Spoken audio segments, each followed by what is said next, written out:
Archy Lee was an 18-year-old Mississippi slave when his master Charles Stovall brought him to Sacramento in October 1857. He escaped and found a hiding place at the Hackett House, a black-owned establishment at 3rd and K Streets in Sacramento. Stovall, however, tracked Lee down and had him arrested.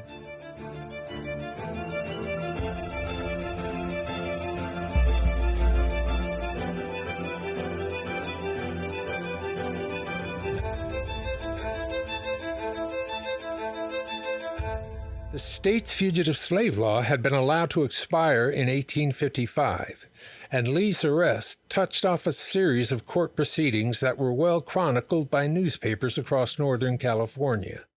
The black community of Sacramento was able to secure prominent legal representation for Lee. The judge ruled in Lee's favor, but Stovall managed to have him rearrested while he pursued an appeal before the state Supreme Court.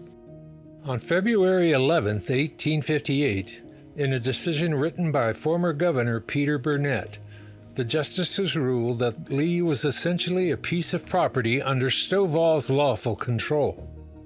Citing the U.S. Supreme Court's infamous Dred Scott decision of 1857, which denied a Missouri slave his right to freedom, Burnett wrote that Stovall didn't forfeit the right to his property simply because he was traveling in a free state.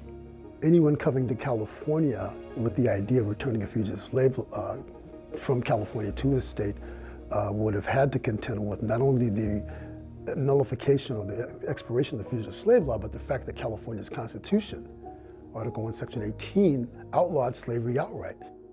So basically, they remanded Archie back to Stovall. The controversy with that decision, because it was very controversial, the newspapers derided it. They thought it was lame. They even called it lame, other terms like that, because basically it overrode the California Constitution. And how could you possibly say that Archy Lee was a fugitive slave if he more or less came to California voluntarily with his master? And that was the other issue that arose, because Archy Lee didn't cross state lines to escape. He escaped within California's boundaries. So how could you say that this national fugitive slave law would apply in this case as well?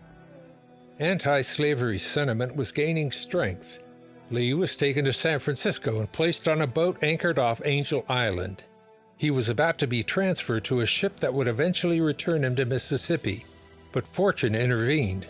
Lee's supporters in San Francisco's black community had him arrested, and the ship left without him. So there was this whole intelligence network that was developed to track Archie's movements and to make sure that once he was in an area where they could grab him and pull him away from these people that wanted to take him back. So that's how that all worked out. There was a very organized effort physically to free Archy Lee from slavery. His next hearing consumed day after day.